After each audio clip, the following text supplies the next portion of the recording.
program for the enrollment of new members of Bishnupur BJP Mandal was held at Yangoi Ningthau Community Hall, Bishnupur today. The enrollment will continue till August 11 next. All Tribal Rights Protection Forum Manipur has called for a 24-hour total shutdown along the National Highways 37 and 102 connecting Manipur from this midnight till tomorrow midnight. The forum's demands include revocation of the impugned order issued by the government of Manipur with regard to transfer and posting of a non-tribal as Director in Tribal Affairs and Health Department in the state.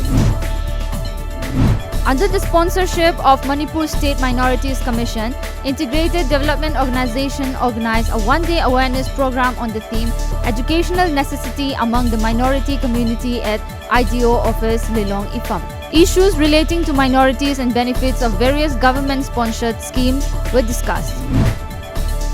The foundation stone laying ceremony for Karbi Bhavan and Dimasa Bhavan at Dwarka in New Delhi has been postponed due to the sudden demise of former Delhi Chief Minister Sheila Dikshit.